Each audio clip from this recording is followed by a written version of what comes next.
আসসালামু আলাইকুম ওয়া রাহমাতুল্লাহি ওয়া বারাকাতুহু। আজকে একটি গুরুত্বপূর্ণ বিষয়, যেটি আমরা মুসলিম সমাজ অনেকে আমরা এই শব্দগুলো শুনি এবং আমরা জানি, ব্যবহারও করি, কিন্তু এর মানে অর্থ আমরা জানি না।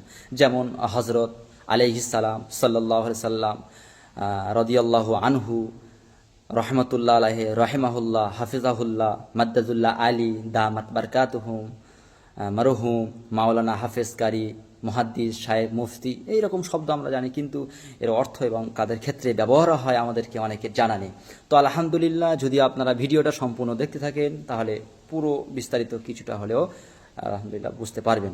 তো যাই হোক, আমরা শুরু করে দিচ্ছি যে হজরত হজরত এটা মহান ব্যক্তিত্ব যারা, তাদের ক্ষেত্রে ব্যবহার হয়। যে বাংলায় বলা হয় জনাব। যেমন মাননীয়, এর অর্থ হলো মাননীয় বা সম্মানিত ব্যক্তিদেরকে বলা হয়। তো আমরা এখন চলে আসি যে আলাইহিস সালাম।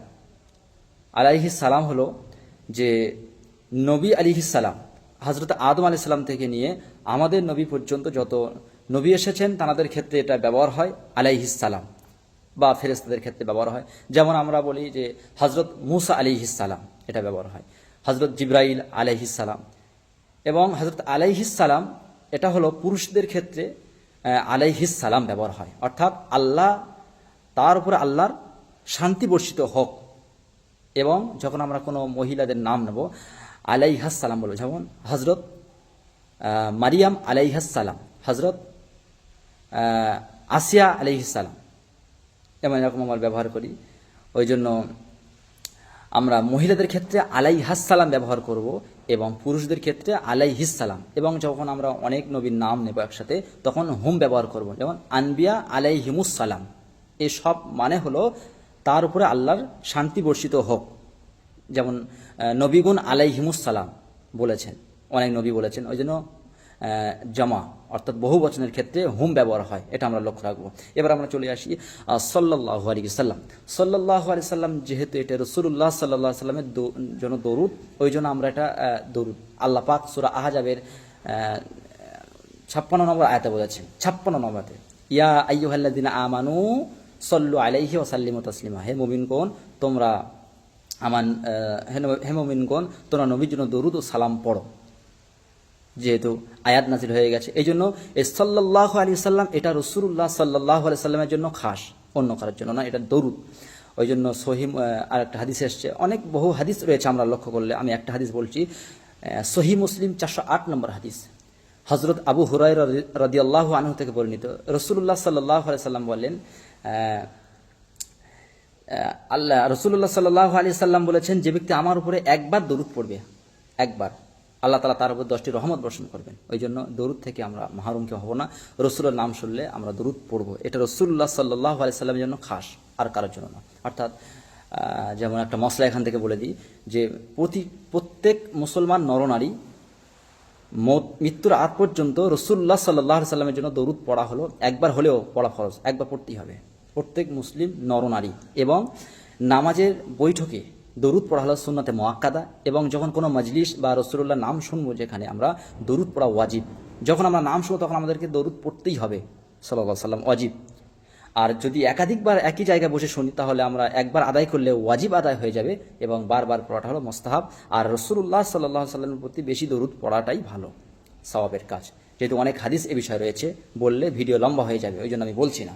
এবারে আমরা আসি রাদিয়াল্লাহু আনহু কাদের ক্ষেত্রে ব্যবহার হয়।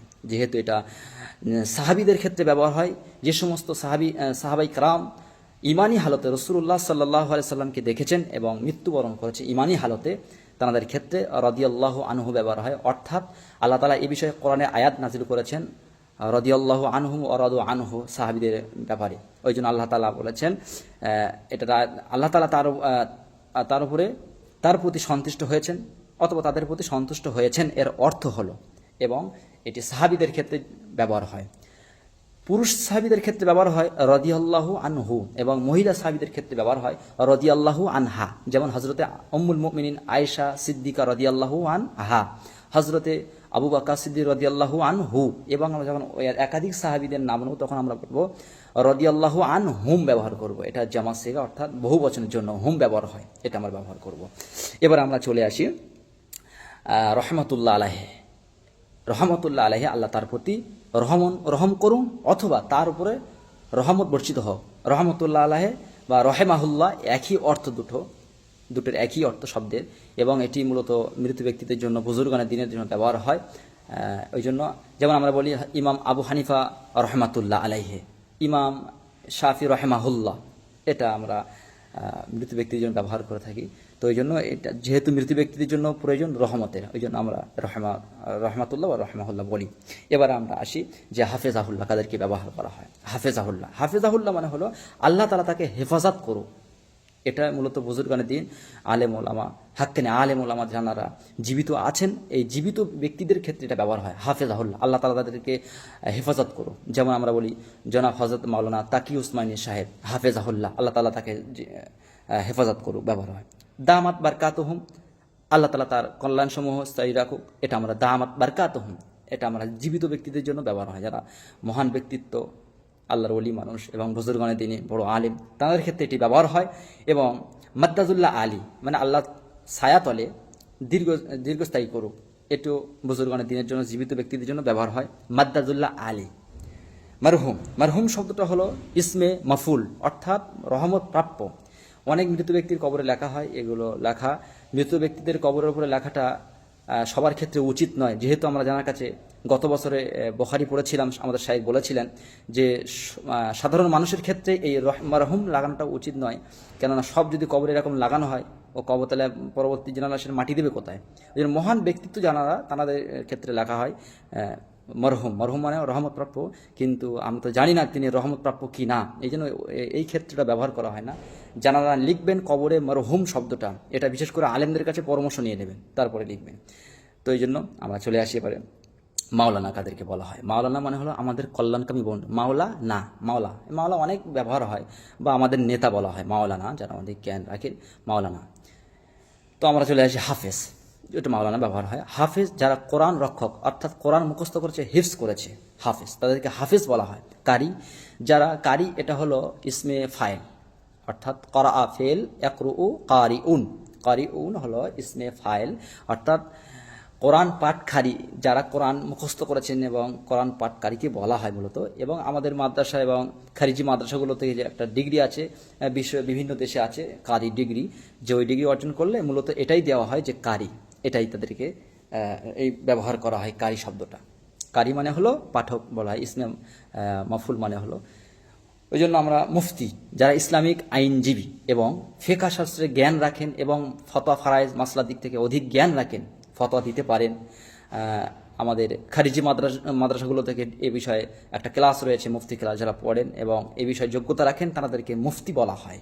মুহাদ্দিস, মুফাসসির, আল্লামা, যেহেতু ভিডিও অনেক লম্বা হয়ে গেছে, বলতে গেলে আরও লম্বা হয়ে যাবে ভিডিও, ওই জন্য অতগুলো আমি বলছি না। তো আলহামদুলিল্লাহ পরের ভিডিও বিষয়গুলো জানিয়ে দেবো। বা গাউস, কুতুব, পীর, ওলি আল্লাহ কাদেরকে বলা হয়, এর অর্থ কি, শব্দ কি, কোন ভাষার শব্দ, আলহামদুলিল্লাহ পরের ভিডিও হবে। তো এই জন্য প্রত্যেকের কাছে একটাই অনুরোধ, আপনারা যারা জানেন আলহামদুলিল্লাহ, যারা জানেন না জেনে গেছেন আলহামদুলিল্লাহ, এবং ভিডিওটা শেয়ার করলে আমাদের মুসলমান ভাই বোনেরা তারাও জানতে পেরে যাবে। যারা জানেন না, অনেকে এই বিষয়ে জানেন না, হয়তো জেনে যাবেন কোথায় ব্যবহার হয়, কিভাবে এটা ব্যবহার হয়। ওই জন্য আপনাদের কাছে একটাই অনুরোধ, ভিডিওটা শেয়ার করবেন যাতে করে সবাই জানতে পারে, বিষয়গুলো বুঝতে পারে।